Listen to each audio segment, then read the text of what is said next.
required by law, stating the board would meet in closed session at 6:30 p.m. in the Pitman High School Media Center. The President shall entertain any objections with supporting reasons to the conduct of this meeting on the grounds that it violates the Open Public Meeting Act. Okay, seeing none, good evening and welcome to tonight's Board of Education meeting. Please join me in a moment of silence.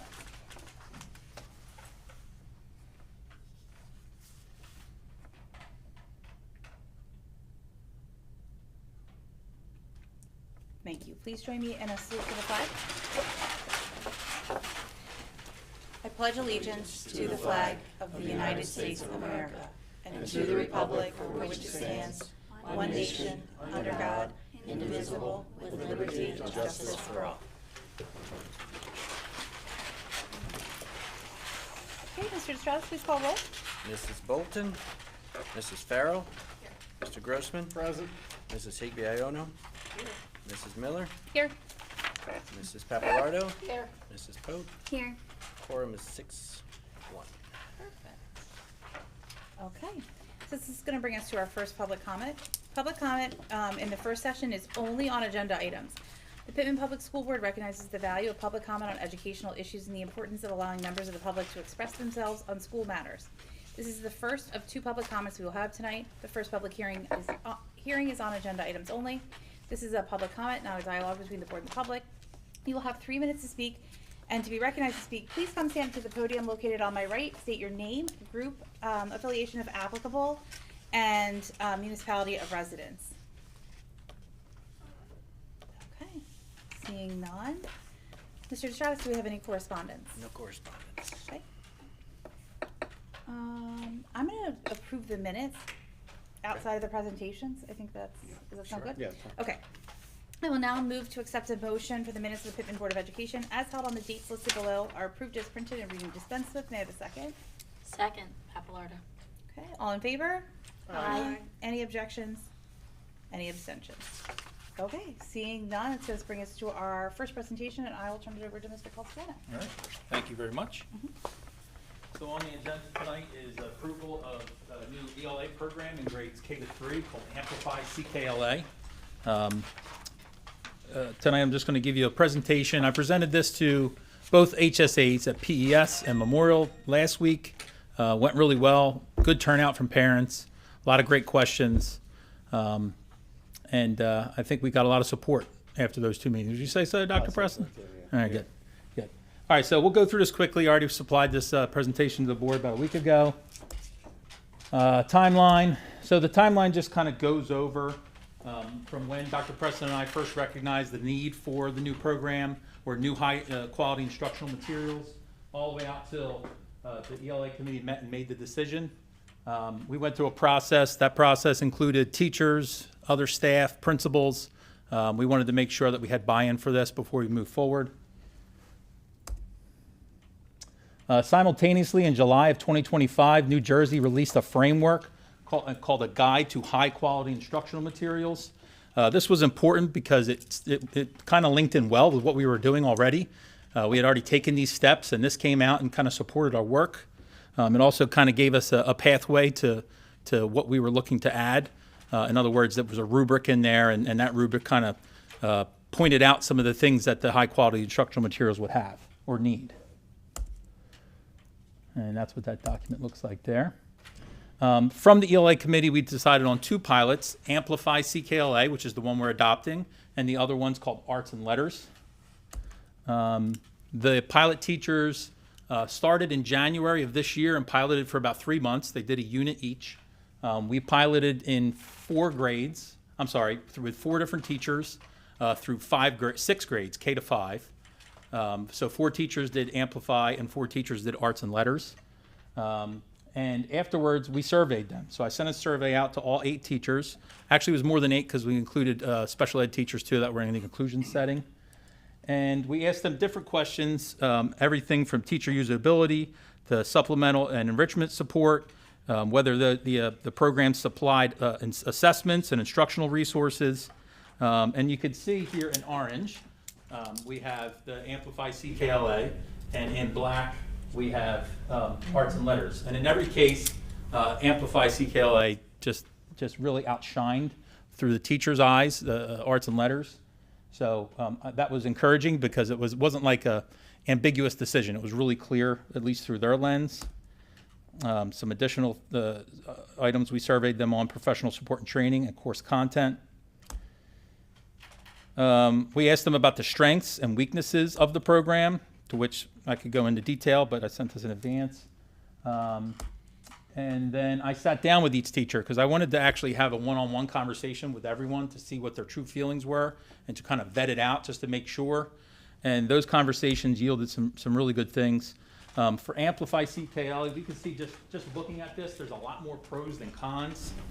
And then for Arts and Letters, you have the inverse happening, where there's a lot more cons than pros.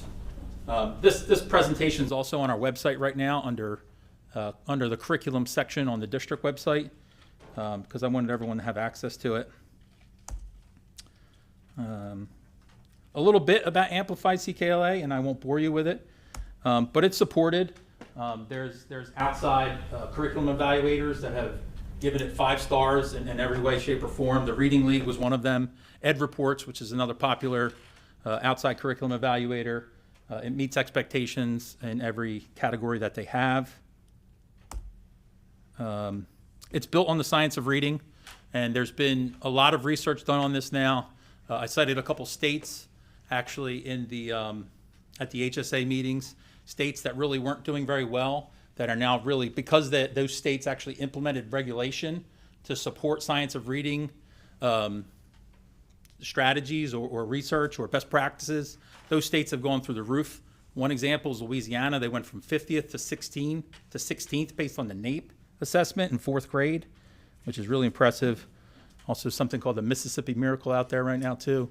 So some really good stuff coming from the science of reading. This is a little bit more about the science of reading and how it works. And that pretty much concludes the presentation. Just wanted to keep it short because I know we have to get to the budget presentation. So that's it. Any questions? No. We really appreciate all the thought that's gone into this. This has obviously been a big undertaking, particularly on the heels of the math curriculum, to have both of those core subjects just turned around so quickly after you guys have arrived. It's been great, and we feel like you've been incredibly transparent with us and members of the public and sharing out the programs and why they were chosen and working with staff to do so. And I have to credit the teachers too a lot for that. I mean, the teachers that piloted, they got nothing extra. I mean, they did it because they cared. Even after that, we had some teachers with questions, and we answered those questions, and they were all on board. I mean, it really was kind of a nice experience to go through it with that group of teachers, really in all the grades. But we ended up K-3, and we'll continue to evaluate grades 4 and 5 and beyond that in the future and see where we end up. But for right now, I'm excited to bring this on. I think it's an outstanding program. I've talked to districts in the area that are seeing great results, and I'm excited for our Pitman kids to get it as well. So, thank you. Thank you. All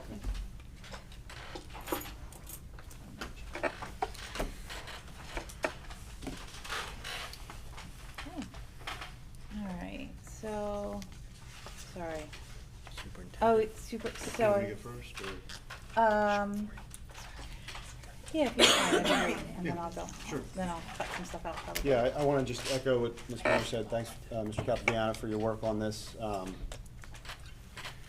I did my best to try not to ram my version through too. I did ask Mr. I used to be an ELA supervisor back in the day, and so this is kind of near and dear to me. But way back in like the early teens, I started working on this this research before it was in vogue, really, the whole science of reading thing. You know, the Arts and Letters program is a program that I knew worked, but you know, I really wanted Mr. Caltabiano to take this and run with it, and the teachers to really get to see which program worked. And you know, I've taken a look at Amplify as well, and I think it's just as good, if not better, than what I've been accustomed to seeing, and just a testament to the process that you used, which was really good. You know, anecdotal, statistical. You know, here's where we are. I think one of the teachers said at our final meeting, "Let's rip the Band-Aid off. Let's do this now."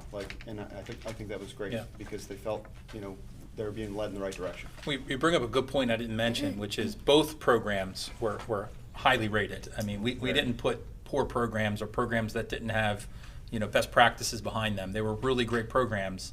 So I think I was comfortable with whichever way it landed, and I think most importantly, we wanted our teachers to decide, because they're the ones that are going to use it every day, and it'll make a big difference in terms of the output we'll get from them. So Yeah. they're excited, and I'm excited too as a result. Yep. That's Yeah. great. Yeah. They're the experts, so. Yeah, They for are. sure. That's right. As far as my report goes, security drills were all conducted in a timely manner. There were, pleased to report there were no HIVs. At our next meeting, I'll report the HIB grades. We do have them in. They are posted online. We'll have a motion next month to actually adopt those grades. One thing I want to bring to your attention that's not on the agenda that I thought might be on the agenda is I've been in touch with Miss, I guess it's Professor Mundrick of the Sustainable Pitman, who's working with one of our teachers, Miss Pelaganis. They're working on a sustainable tree campaign for the town. And I did just want to run that by you because it's exciting work that they're doing. Miss Pelaganis had kids from the environmental club draw logos for the club, to which I said, I don't think this requires board approval, but I will get the tacit approval of the board that, I think this is a good effort in the town. I think there's been talk that at one point Pitman was like designated as a tree city, that these efforts could make it redesignated as a tree city. That happens often. You can kind of just tell when you get into the town, there's a lot of trees, and so I think that's a neat effort. And certainly want to applaud the students in the environmental club, Ms. Pelaganis and Ms. Mundrick, for her support on that. So I'll get back to her, let her know that we can kind of move full steam ahead on that. Referendum, just a quick update on the referendum. The track is now open. We have one thing left to do, which is to get a logo on there. I got the approval of some track coaches too on the look of it, so we're excited about that. We're just looking for one more rendering. I forgot to update you guys on that. Jason, has he Hasn't sent come that? back. The architect is working on the rendering. I'll run it by you one last time just to make sure it's all good. But we're excited about that. But otherwise, it's fully functional now. One other thing I want to mention, we are starting demo on the boiler on Monday, May 4th at PES. And I'll get this in my board brief that I send out to the community. It looks like the weather's actually turning next week to the warmer, so we shouldn't have to we won't be contending with colder than usual temperatures inside the building at PES. But we will be shutting off those boilers May 4th, and so I'll put a little public service announcement out. I believe Ms. Mason already put that out. I don't anticipate it going much below 65 inside the building in the morning. I think it'll still be very comfortable. Lastly, the baccalaureate.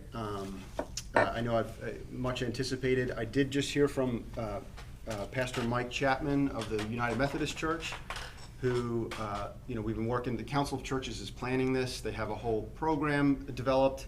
We are going to support that in the sense that we'll promote it for them as an optional service, as something we're reviving in Pitman. The last time there was a baccalaureate here, I'm told, was 2019. So we're excited about that. Likely will be at the Grove on May 28th in the evening. I'll put that information out once I firm that up with him tomorrow. I did tell him that I would get that tacit okay from the board as well this evening. That concludes my report. Okay, great. All right. Actually, yes. do you want me to hop think- into the student reps report? Do we want to read it? You want to? Your call. It's on there. I mean, right? It's posted there publicly, right? Yeah, I mean, we can read it, so, yeah, that's fine. You Sure. want to read it? Okay. Yeah. I told them I would, so. Oh, yeah, that's what yeah. They're you're down in like- Florida, so I told them, they said, you sure you're gonna read it? I said, I'll read it. So here's what they wrote. They said, at Memorial, the students ended March with a visit from Tori and her critters. The fan favorite was a ferret named Flea.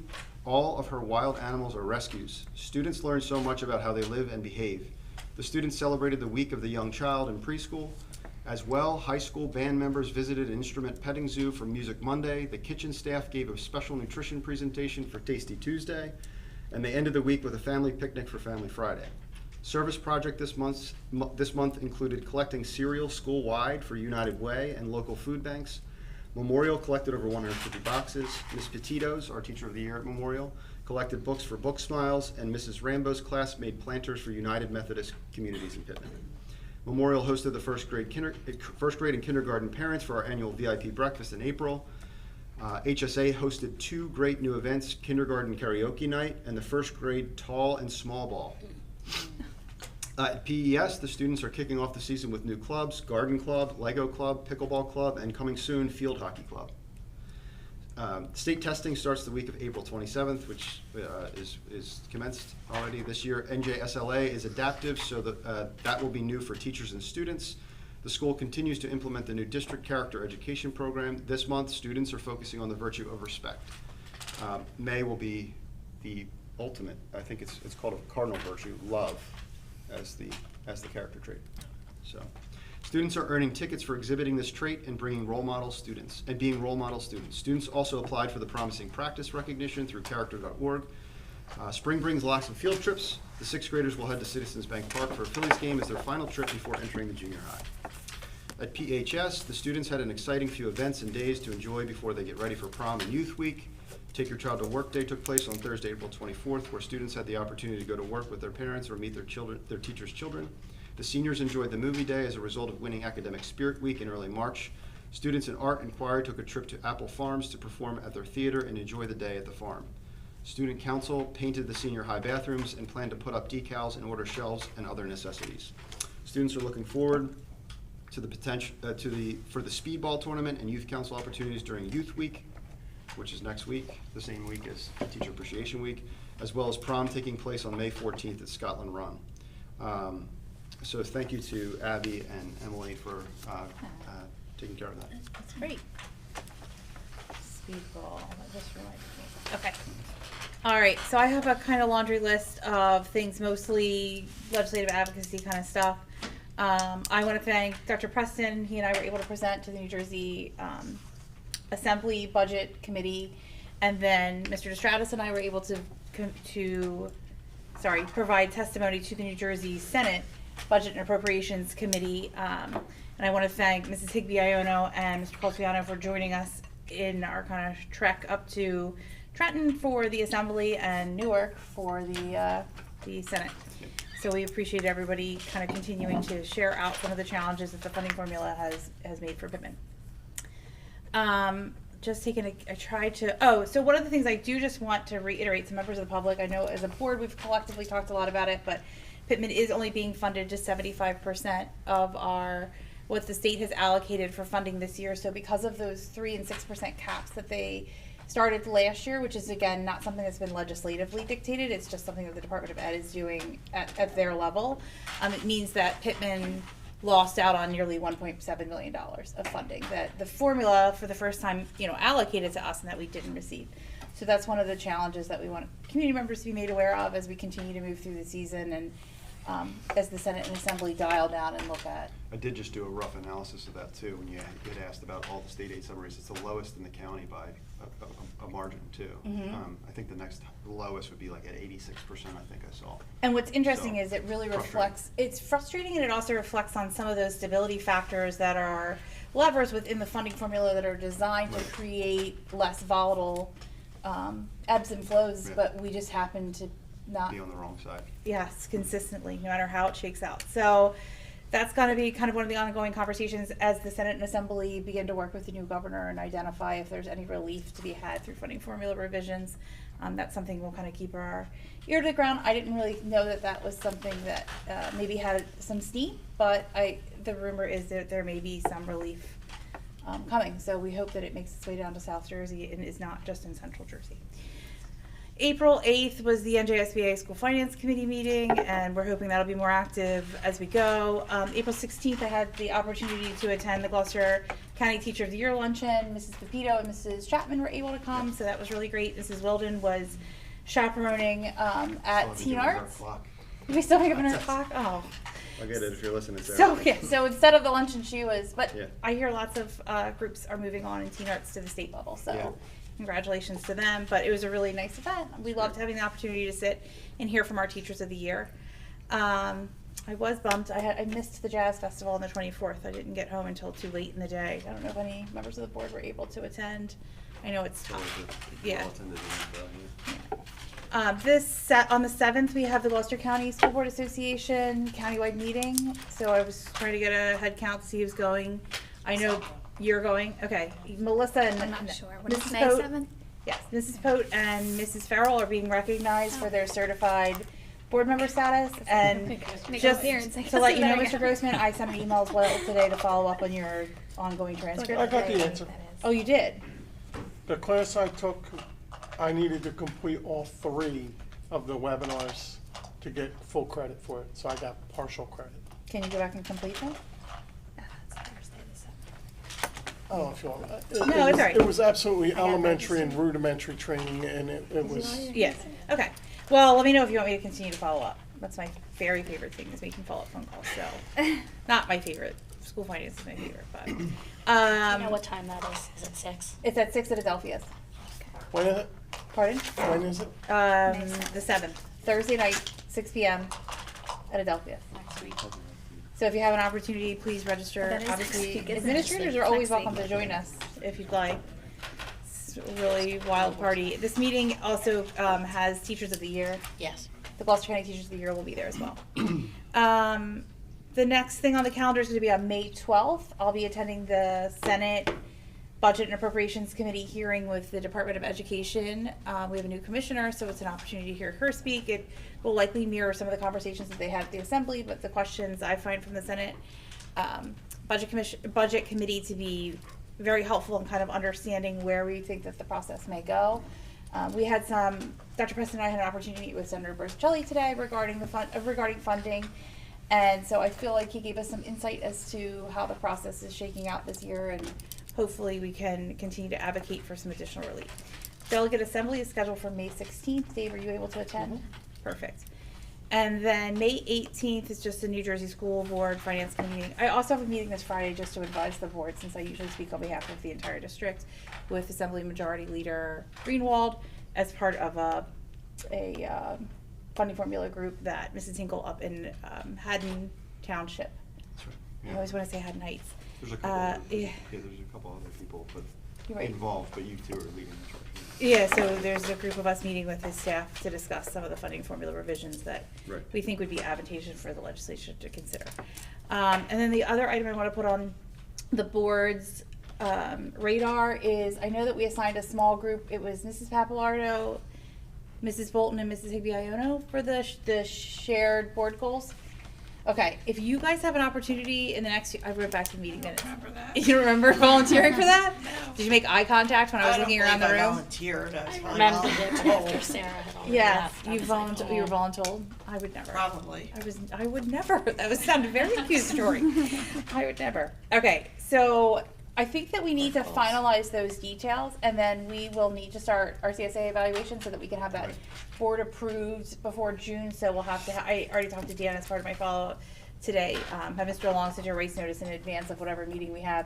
So if you guys could kind of finalize that work product and Yep. share it out maybe a week before, maybe before committee meetings, and then we can start our individual evaluations, because I would really like to be ahead of the ball game this year, because sometimes we have board members that have other commitments as we get into June, and we need to have it board approved. Say that again. So 8 points. 8 points, and I'm not losing a CUSAC point, not having it. I'll look through the file myself. Like, what? We're not on the board side. say that again. So you would like it? I'd like a it the week before the committee committee meetings. meetings, yes, so that everyone has that in Which hand. is next week. Next week? May 6th. Already? Yeah, because of Oh, 'cause finally. it's so So, late. yeah, we moved our committee meetings to the 12th. Yeah, that's Because right. of the, That's, there's a couple night events here, there's the ASA thing, conference. Wait, so when are the committee meetings? Yeah. Committee Apologies. meetings, I tentatively 12th. sent them for May 12th. Okay. Including For that our- Okay, so Tuesday, that's- because we can't do it Right, and Wednesday. I think everybody had a conflict for that the 13th. Okay, so, We'll get on it. so, I'll be in Trenton. Okay, we don't have to do it that. No, we can do it that day, Okay. I just will have to call in from the road probably. I Okay. imagine it'll wrap up at some point. Right, I mean, if I'm still there, yeah. Where is it? the hearing, Trenton, State House. So our meeting is committee meeting is 12th, and the 20th is our board meeting. Right. That's right, yeah. So if we could have it by the 12th. Okay. So that we're going into the eval with that document in front of us, because I think that we talked about like those goals, and that'll help us focus. Okay, and then, that's it. That was my last item. I apologize. Okay, so that's gonna take us to the first item on the agenda for the presentation for the budget. Yes. That sound good? Yeah.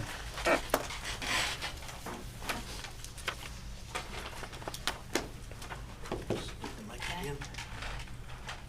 I registered. I'll already. stand at it this time. I'll make it work.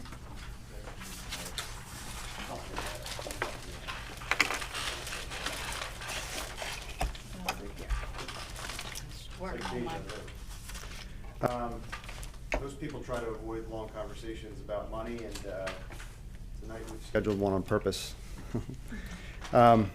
So we talk about this all the time. Budgets aren't glamorous, but they are meaningful. They signify where we want to go, what we want to do.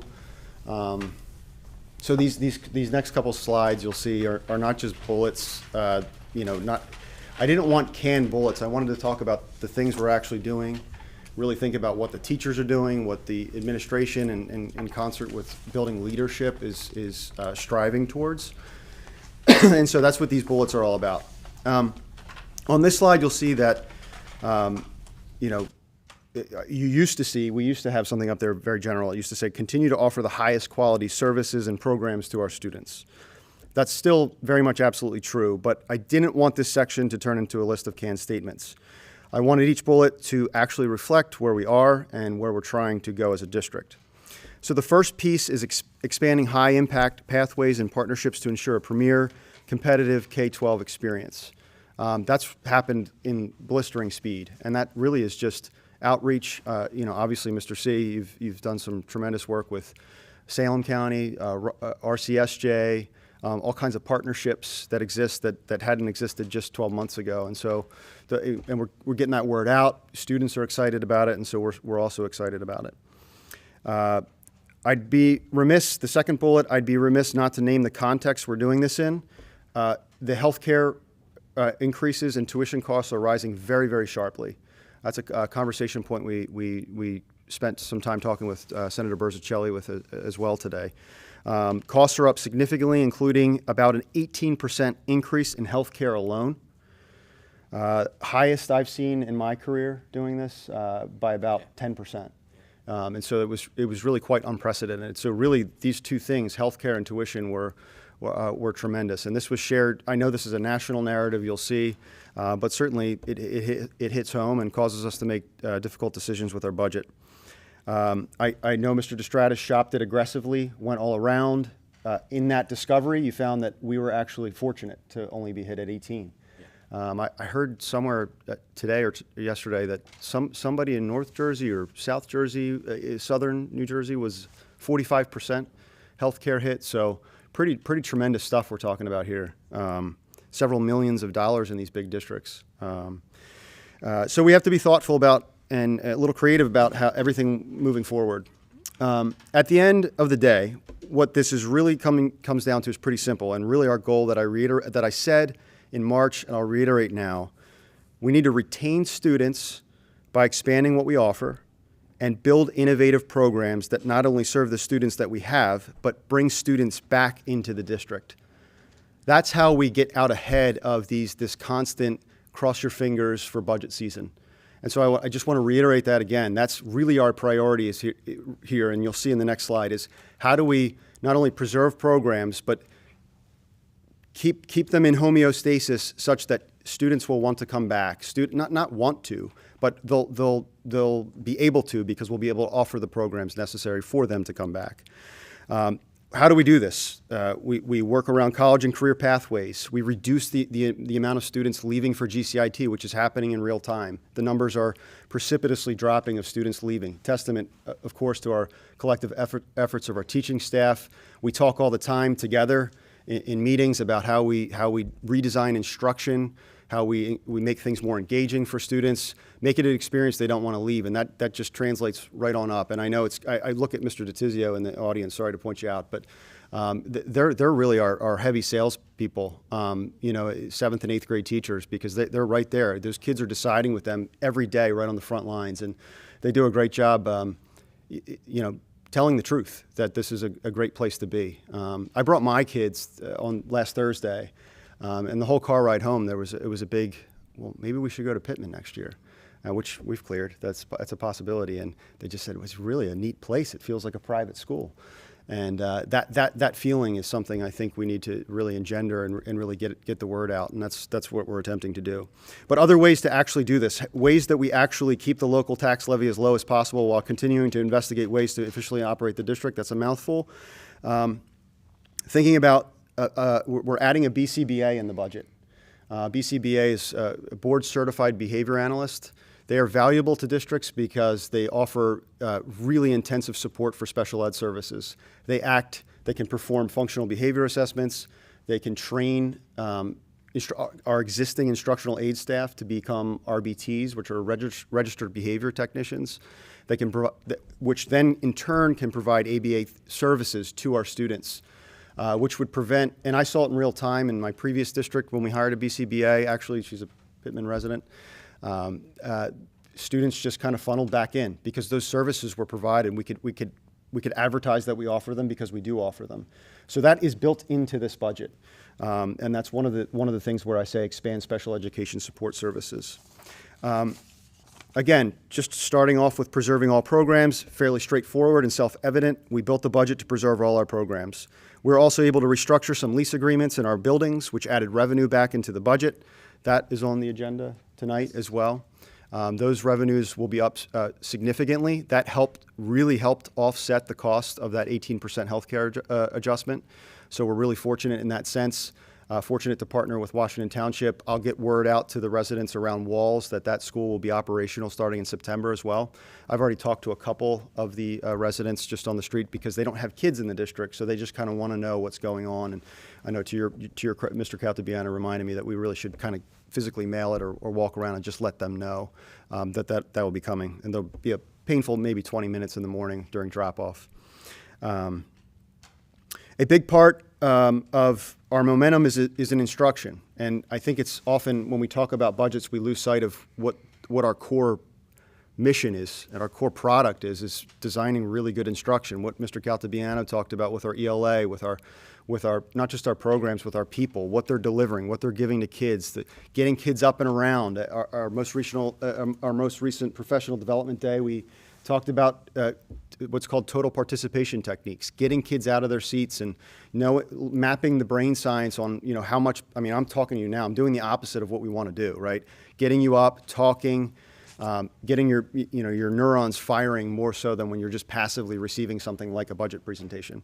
So one of the things we focus on is those high quality instructional materials, ELA, K-3, Envisions Math, continue to support those. And so we're really excited to again, build on that momentum.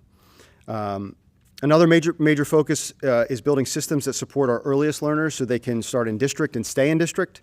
We're working toward that through the creation of a PSD classroom, which is a preschool disabled classroom, along with strengthening special education supports.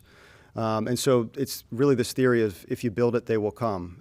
We have to kind of take that step, and that's what you'll see in the increase in the budget, as Mr. DeStratis will talk in a second. It's slightly higher than what we presented in March because we took a little bite out of the enrollment adjustment, which is just a fancy way that says you can increase taxes a little bit more based on the fact that your enrollment has ticked up. That will allow us to support, in part, what we want to do with the PSD, preschool disabled classroom, and with our BCBA, which will support that particular program. And so, we're excited about these things. We think that, eventually they'll help us to self-sustain.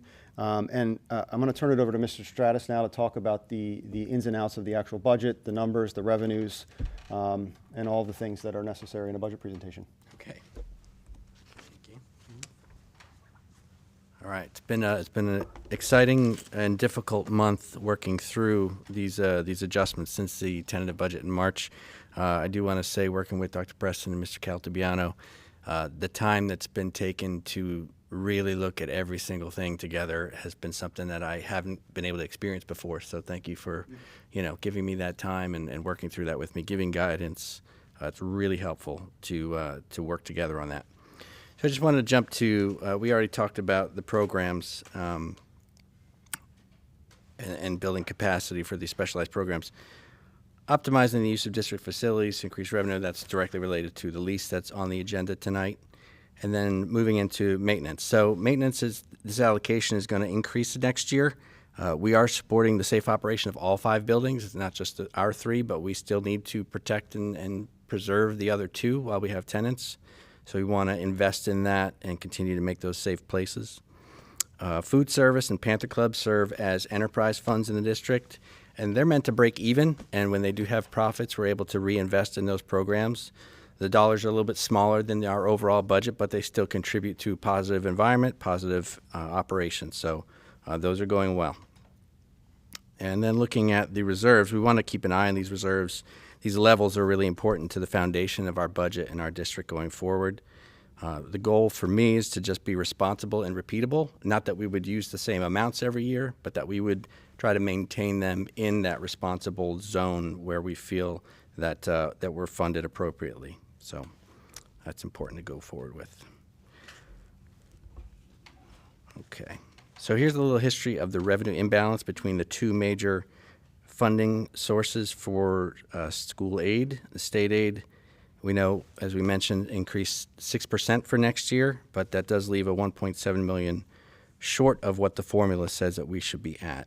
So this just shows the history so you can see local has increased over the overall part of the pie.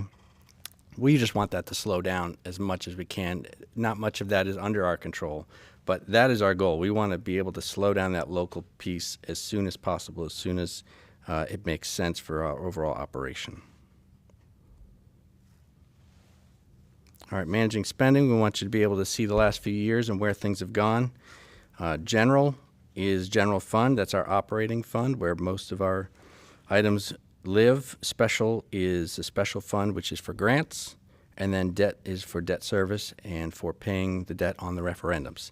So pointing out a couple things there, especially across the debt line, you'll see in the 25-26 year, the current year, there's a slight dip. That was the final payment on an old referendum, and now going into 26-27, we'll have our first payment on the new referendum. So that is a tick up, and to, kind of give away the story here, that's going to go up to about 1.6 million in the 27-28 year, and it will live there for the entirety through 2045-46. So about 1.6 million from there forward.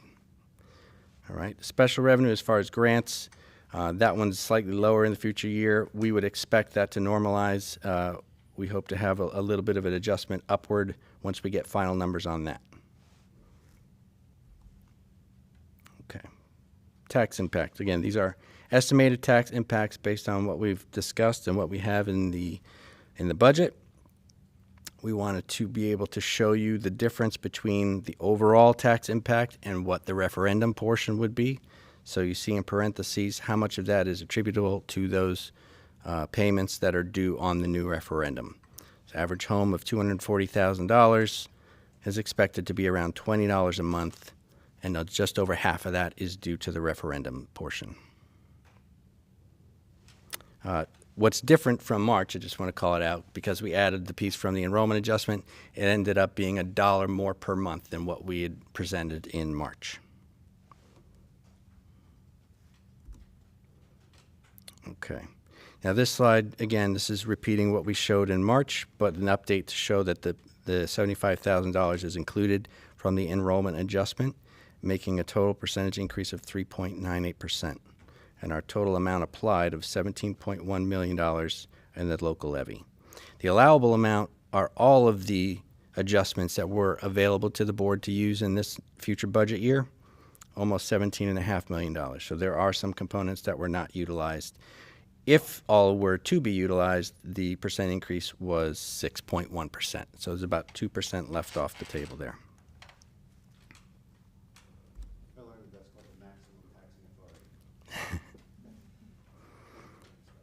All right, and here's another way to look at what happened here as far as what the board was utilizing in the tax levy, is that there was prior banked cap that is not expiring. It does expire after 3 years.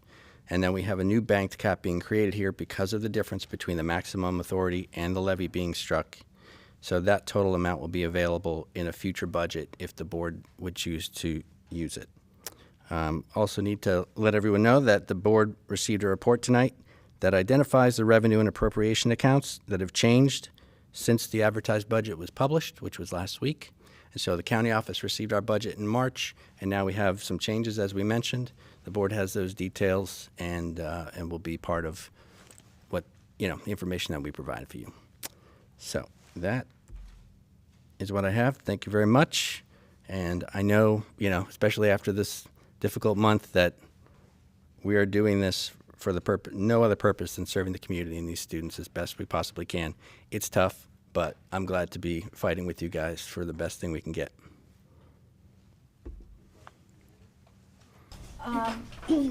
No, I just want to say thank you. I know that every budget season is difficult, but I think that as we continue to try to grow programs, it's always a balancing act. And I know that we as a board have shared a common goal of creating additional supportive services, particularly for our elementary school students, in terms of what we're able to offer, and in turn supporting our staff so that they're able to best meet the needs of all kids. So we appreciate you guys kind of budgeting that priority, and we hope it's able to kind of serve everyone in the community. And the only other thing I'd like to add is I would just like to remind homeowners that assessed value is different than your market value. So you can find those on your tax statements. But if you're looking at that number and saying, but my house could sell for $400,000, what does this mean? It may not be what you're thinking. So we would just ask you to check the county website or your most recent tax bill for that information. Thanks. That's good.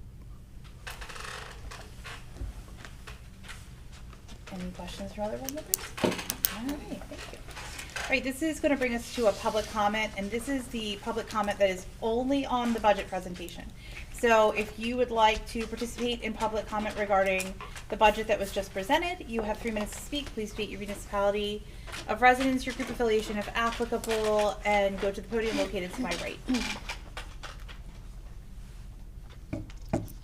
Okay, seeing none.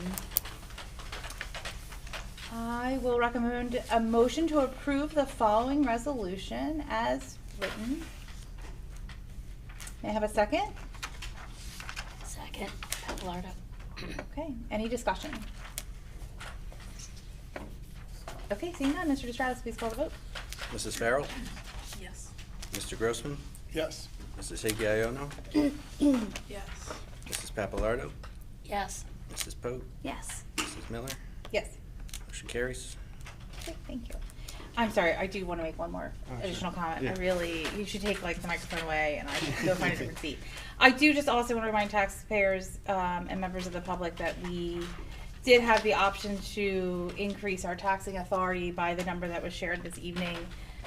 The board really struggled with making sure that we were minimizing the impact on our local taxpayers. We're taxpayers, all of us, we recognize it's incredibly challenging, not just from your school taxes, but from the municipality and costs kind of going up across the board. So, for example, taking advantage of the healthcare adjustment will actually only cover 42% of 1 year's increase in the healthcare costs. So even with that increased taxing authority, it doesn't allow us the opportunity to continue to support the existing staff that we actually have to date. So it's very difficult and challenging to kind of balance all of those things. So we just wanted to make people aware that those were some of the conversations happening in the various committees. But that will take us to our Finance and Facilities Committee. So I'm going to turn it over to Mrs. Pope. Okay. The Finance and Facilities Committee met on Wednesday, April 22nd, 2026 at 3:30, and the meeting lasted an hour. In attendance, Dr. Preston, Mr. DeStratis, Mrs. Miller, Mrs. Bolton, and myself were in attendance. We talked about some of the items on the agenda tonight. Numbers 1 through 6 are the regular paying of bills and closing out the month of March. Number 7 is a transportation agreement. Number 8 is the lease agreement for Kindle and Wall School. Number 9 is the NutriServe agreement, and number 10 is a disposal request for an old print press. We also discussed the logo for our new track, which has recently opened, and the referendum projects, which are moving forward. With that, I'll make a motion to approve items 1 through 10 as written. Have a second? Second, Higby. Any further discussion? Okay, seeing none, Mr. DeStratis, please call the vote. Mrs. Farrell? Mr. Grossman? Yes. Mrs. Higgiono? Yes. Mrs. Papalardo? Yes. Mrs. Pope? Yes. Mrs. Miller? Yes. Motion carries. Thank you. Curriculum and instruction, I will turn it over to our committee chairwoman, Mrs. Miayono.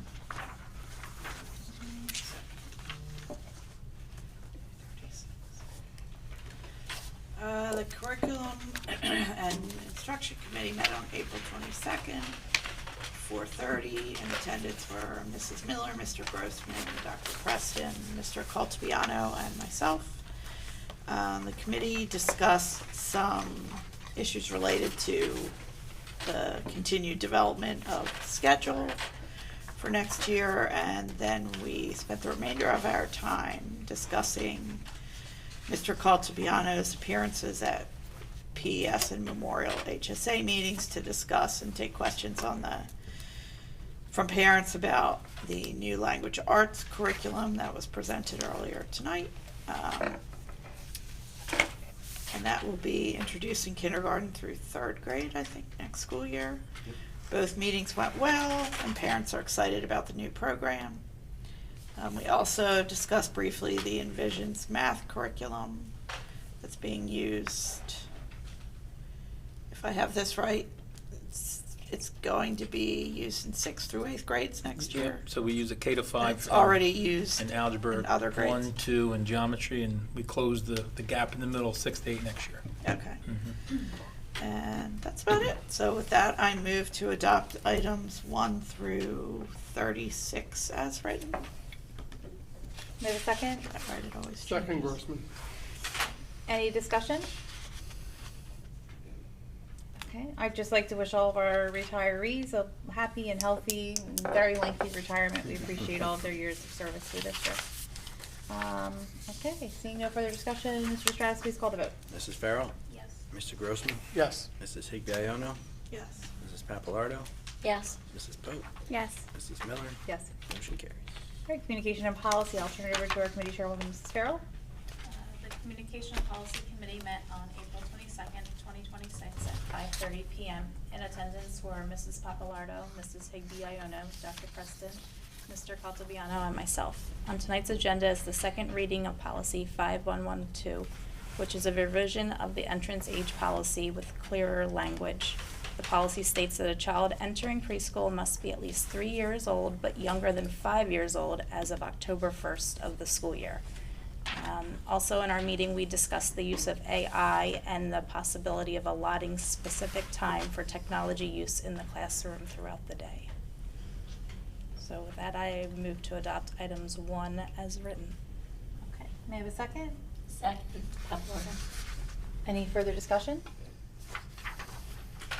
Okay, seeing none, Mr. Stratus, please call the vote. Mrs. Farrell? Yes. Mr. Grossman? Yes. Mrs. Higbayono?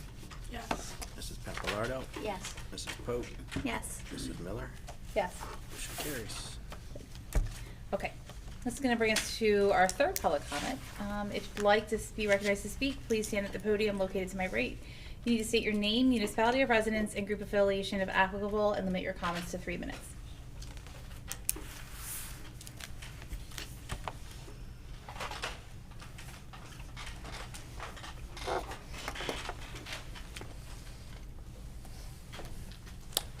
Hello, everyone. Sorry if this doesn't go the way I practice. I'm on the young side. I don't public speak like you guys a lot.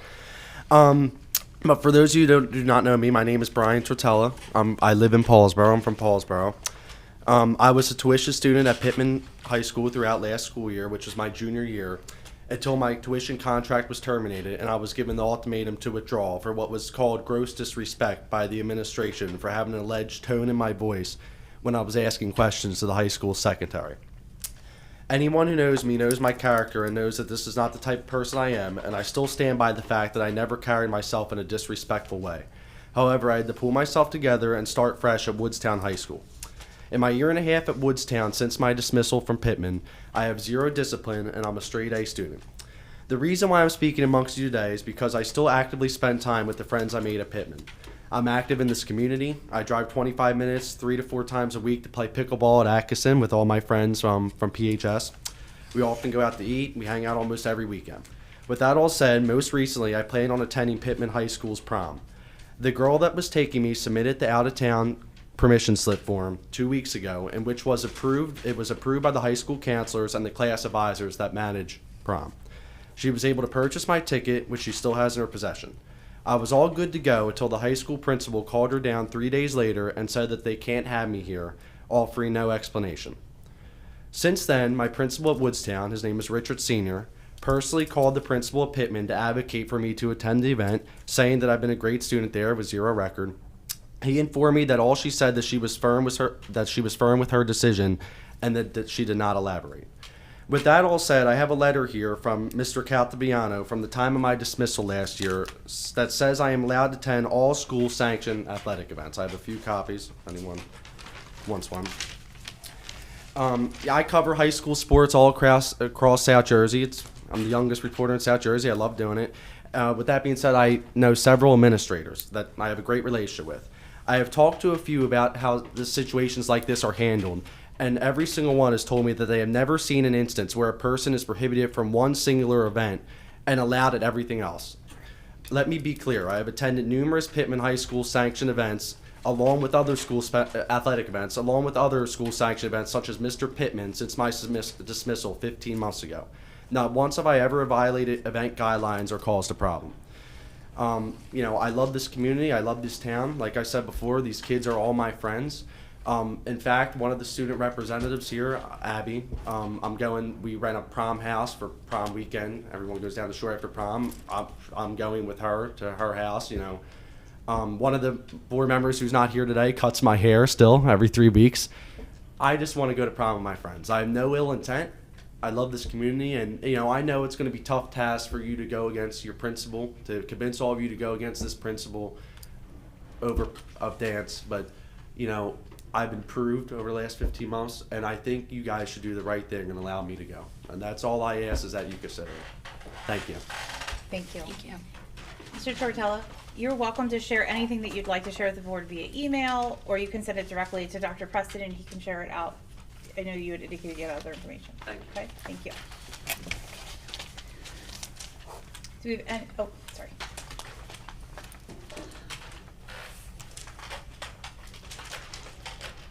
Hello, my name is Eileen Tortella. For those of you who don't know me, I am Brian's mother. We reside at 443 Billingsport Road in Paulsboro, New Jersey. I'd like to thank you all for taking the time to hear us out today. I know you have a lot more urgent issues, but I felt compelled to be here tonight because I need to know what the reasoning is for Brian not being granted permission to go to the prom, and why it was revoked by your principal.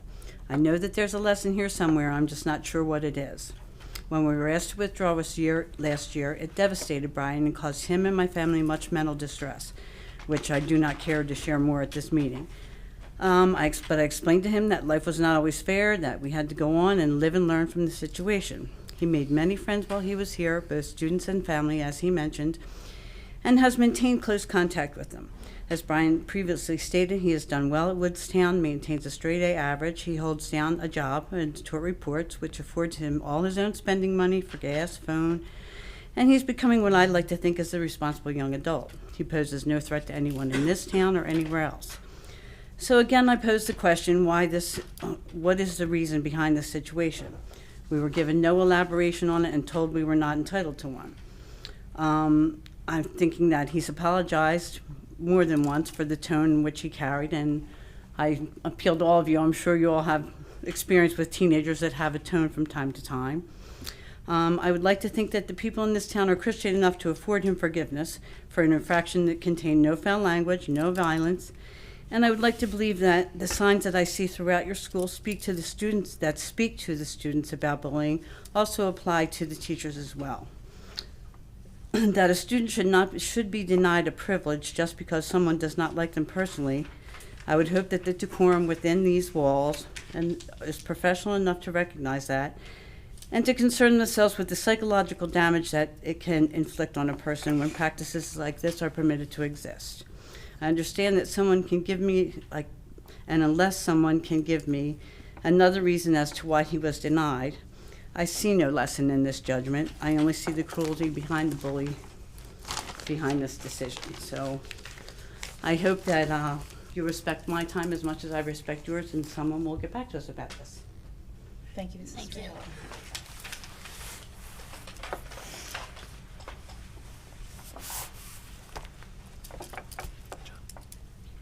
Okay. Seeing no further public comment, is there any old business? Any new business? Okay, I'll entertain a motion to adjourn. So moved. Papalardo. Have a second? All in favor? Aye. No, not anyone is opposed. Our next regular Board of Education meeting will be held on May 20th at 6:30 PM for our executive session.